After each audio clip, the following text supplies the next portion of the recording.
किसी देश में वापस पहुंच जाओगे जहां जन्म मरण होता ही नहीं है।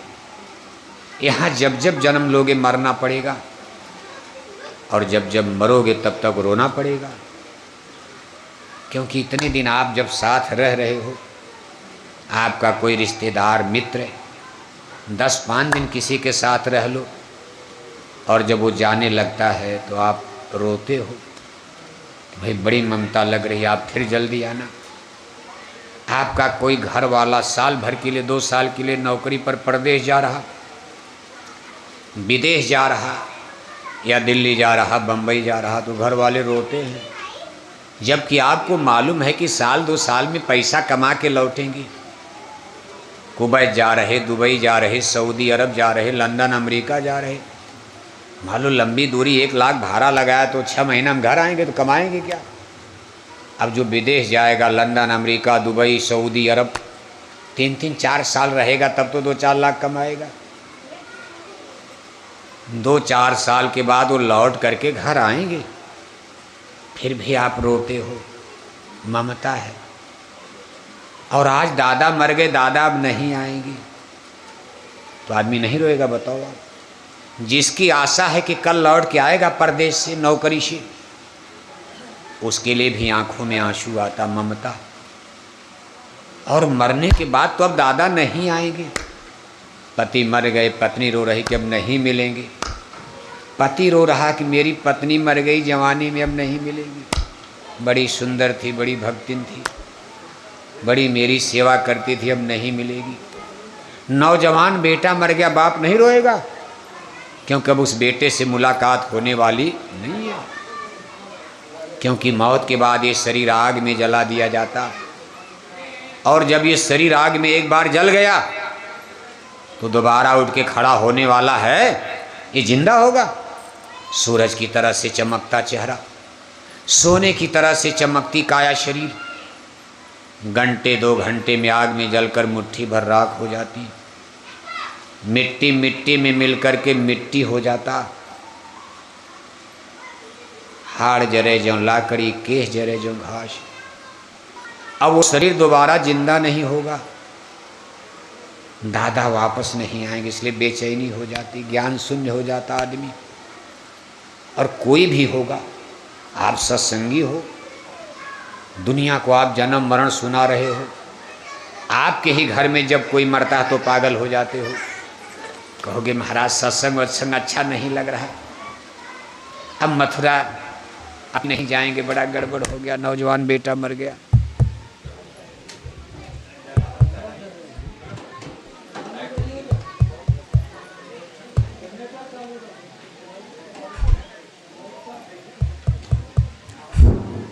अब आप इस बात पर विचार करो। अरे पंखा बंद करो, पंखा बंद करो। अरे भाई हमने अपना भी बंद कर दिया, थोड़ी तपस्या करो। 2 आदमी हवा लेकर क्या करो, सब तो गर्मी में है, कोई पंखा मत चलाओ। देखो आप, महापुरुष धीरे धीरे हमको आपको इस ममता की डोर को काटने का प्रयास करते हैं, और काट लेना चाहिए। जैसे गाय खूंटे से बंधी है, उसके पैर में गले में रस्सी है, खूंटे में, कहाँ जाएगी भागकर। इसी तरह ये जीव जगत में फंस गया। किसने फंसाया? फंसाने वाली शक्ति को माया कहा गया है। माया महाठगनी हम जानी, भूम परत भा ढाबर पानी, तिमि जीवा हिमाया लिपटानी।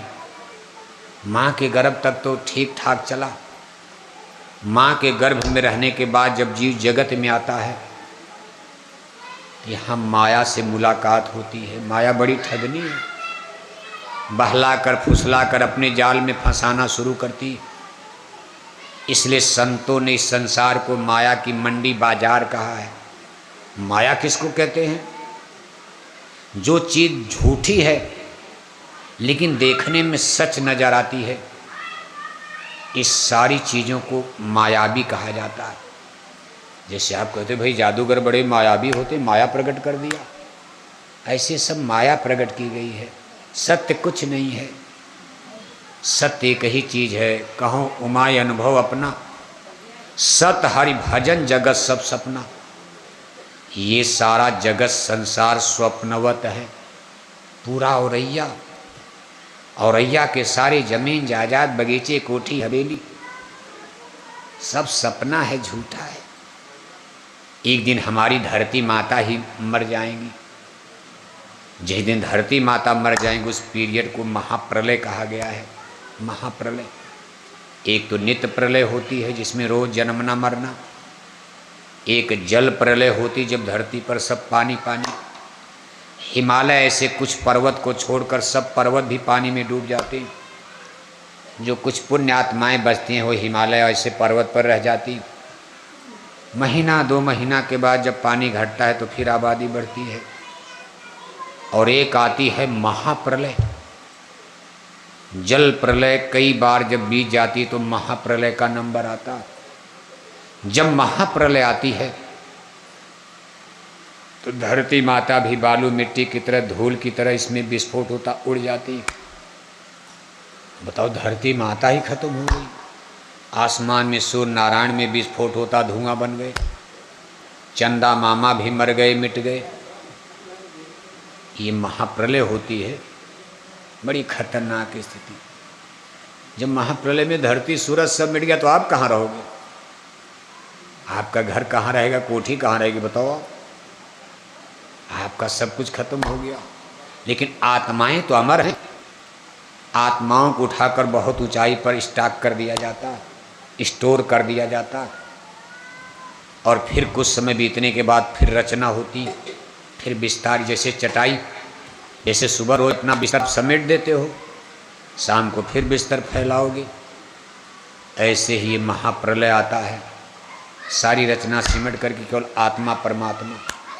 आत्माएं नहीं मरेंगी, हम न मरे मरी हैं संसारा, हमको मिला जियावन हाड़ा। आत्मा तो अजर अमर अविनाशी, आप नहीं मरोगे। लेकिन बाकी सब शरीर उरीर, सूरज चांद तारे घर मकान सब खत्म। अणुबम परमाणु बम, इंटरनेट, कंप्यूटर, मोबाइल, सूरज चंदा तारे सब मिट गए। इसका बड़ा अच्छा जिक्र संतों ने अपनी वाणी में साहब कबीर ने भी किया। साहब कबीर ने इसको इस तरह देखो, आज के 700 बरस पहले, अब 700 बरस पहले ऐसी हिंदी भाषा नहीं थी, खड़ी बोली। साहब कबीर की बिल्कुल देहाती भाषा। साहब कबीर ने लिखा है, अगिया लाग बड़ी भारी गगन में। कहा भाई गगन में आग लग गई, आसमान में। पहले तो धरती पर लगी, धरती माता खत्म हो गई। पहले तो पानी में लग गई, पानी में आग लग जाती। इतना बड़ा समुंदर, गंगा जमुना ने इतना बड़ा समुंदर सब आग में खत्म हो गया। जीव धरती पर विस्फोट होता, जल के प्राणी, फिर पृथ्वी के प्राणी मर जाते, फिर सिमट करके ये तत्व ऊपर चलते। कहा ये आग ऊपर आसमान में चली गई, आसमान में ये स्वर्ग तक चली गई, और स्वर्ग वैकुंठ में, लिंग लोक में, जिसको अंडी लोक कहते हैं, जहाँ भगवान ब्रह्मा विष्णु शंकर, इस अग्नि ने उनको कहा ब्रह्मा भी जल गए। बताओ आप ही नहीं मरोगे।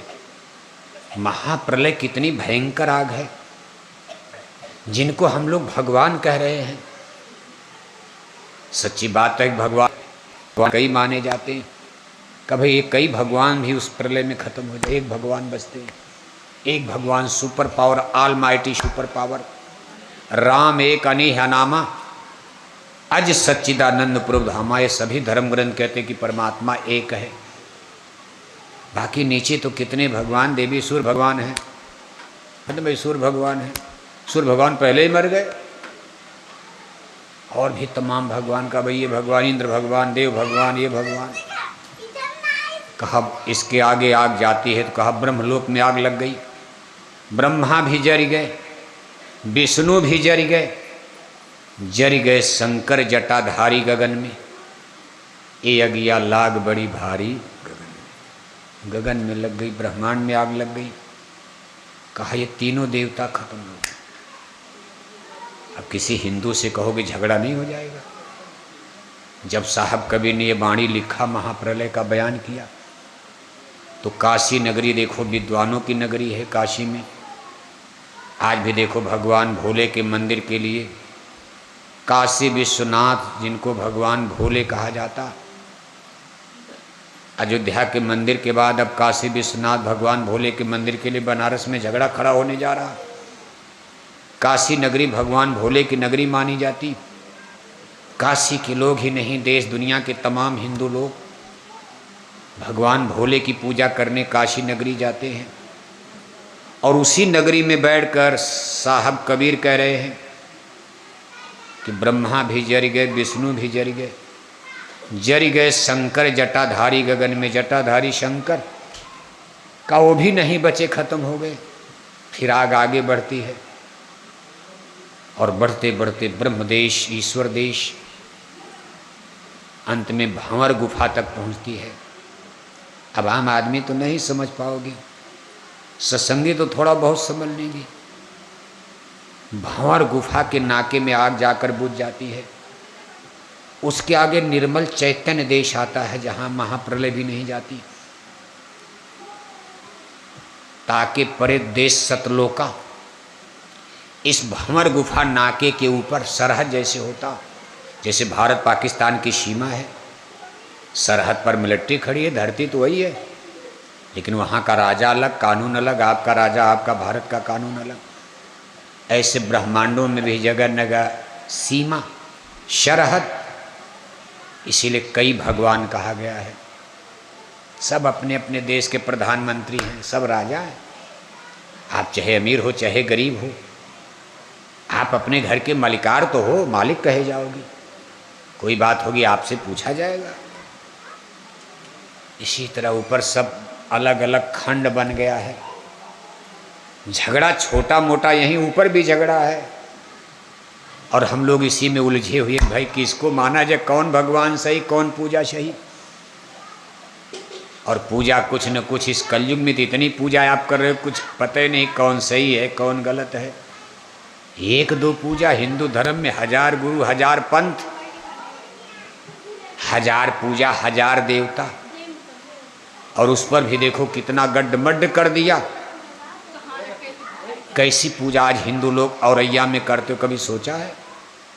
मंदिर में टन टन घंटी घंटा बजाए जा रहे, हरे रामा हरे कृष्णा कीर्तन गाए जा रहे, अखंड रामायण पढ़े जा रहे, चंदन तिलक टीका लगाए जा रहे, गंगा गोदावरी नहाए जा रहे, जय श्री राम नारा लगाए जा रहे, और 1-1 किलो मछली, 10-10 बोतल शराब पिए जा रहे, 1-1 किलो अंडा खाए जा रहे। ये कौन पूजा है? आप इतने लोग बैठे हो, सब रामायण गीता मानते हो, भगवान रामकृष्ण को तो सब हिंदू मानते हो। सही सही बताओ, भगवान राम ने कभी मांस खाया था? अरे भले अपने खाना, भगवान को तो बचाओ। कहीं अपनी गोल में मत मिला लेना कि वो भी का हमारी गोल वाले मांसाहारी हिंदू ज़्यादा हो। ये तो सही है, हर गांव में मांसाहारी हिंदुओं की मेजॉरिटी है। आपका ये कौन गांव है? कौन गांव?